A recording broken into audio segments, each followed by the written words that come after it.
Six Flags Over Texas, opening in 1961, has been thrilling guests and enthusiasts for decades in the greater Dallas and Arlington area. Over Texas was the first amusement park in the Six Flags chain and has a plethora of rides and activities for everyone from the living to the not so much. An interesting park with a rather larger-than-life urban legend surrounding it. Do you believe in the lore surrounding haunted amusement parks? From the screams of riders as you walk the midway to the screams of horror you see when you see a shadowy figure. Today we'll talk about some of the strange happenings around the park and discuss what some local paranormal groups have found as well. Thanks for joining us at Ghoster Coasters, and if you haven't already, hit that subscribe button and join the spooky community today. From haunted parks to midway thrills, we have it all. A huge shout out goes to our channel members and Ghoster Coast and producers. They help bring the channel awesome content, and you can too. Just head over to the memberships page. You'll get awesome shout outs and content exclusives for only members, so why not? Okay everyone, back to the regularly scheduled scares and bone-chilling haunts. Before we get into the hauntings of Six Flags Over Texas, we have to discuss some of the unfortunate incidents. As with any park with tons of high tech and millions of dollars of machinery, accidents happen, and Six Flags Over Texas is no different.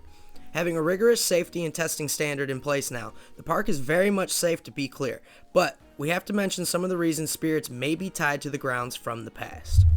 In 1968, ride attendant John Raymond Nelson accidentally lost his balance and plunged to his death while loading the El Sombrero attraction. In 1999, a 29-year-old Arkansas woman died when on a river rafting ride, when cells in the raft spontaneously deflated and ride machinery accidentally flipped the raft over. In 2011, a 64-year-old woman was found unresponsive in a lazy river at the park's Hurricane Harbor expansion, and despite being rushed to the hospital, was declared dead from the drowning. If you're an Arlington local or a paranormal enthusiast, then you're probably aware of the legend of Annie, a young spirit said to be walking the grounds well after dark. As the park closes, she comes out to play.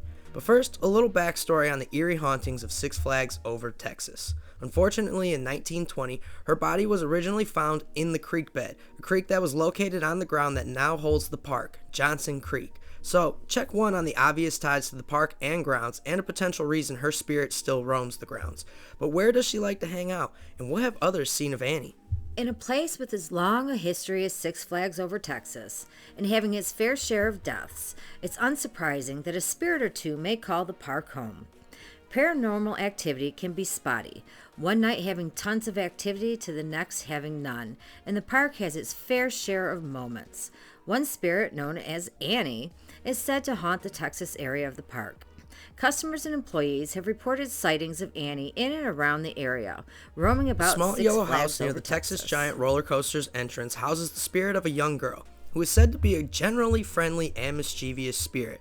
This house today is still used, but it's E.G. Sugarwater's old-time parlor, serving guests special treats and drinks throughout the day. But back to Annie. She keeps a low profile and doesn't generally interfere with park guests, but she is known to flicker the lights of her house off and on from time to time. And this is kind of interesting because some employees do say that that house is off limits. The doors are locked, so there's no way for anybody to get in and mess with the lights. And plenty of park security has mentioned that they've seen the lights turn on. They'll come back by and they'll be off. People have mentioned that they'll see the shades and the windows change from day to day when they show up. So it's kind of interesting. As well as appearing sometimes to guests in the darkness of the mine train attraction too. Could you imagine trying to explain that to someone? A harmful guest and a friendly ghoul when you pass by the new Texas Giant and see Annie's house. Take a picture, say hi, and see if you catch any cool glimpses of the spirit watching the festivities of the park goers. So are these hauntings or old tales over the years that have simply become an urban legend? This is Ghoster Coasters, hoping you guys had a spooky time learning about the haunt of Six Flags Over Texas, hearing some stories about the park's history, and if you happen to frequent the park, let us know down below. Is the haunting of Six Flags Over Texas ghosted? Coast along on our next haunted amusement park journey. We'll have an episode coming very soon. If you haven't already, hit that subscribe button. Who wants to miss out on more hauntingly good scares? Smash that like button, it greatly helps the channel, and seriously guys, we couldn't do this without all of you. Comment down below which parks you'd like to see us cover in this series as well, and as always, Thanks for being a part of this spooky community. And for Coaster Ghostin' with Ghoster Coasters. Have a Six Flags day, everybody. It's Six Flags over Texas. Yeehaw! Woo!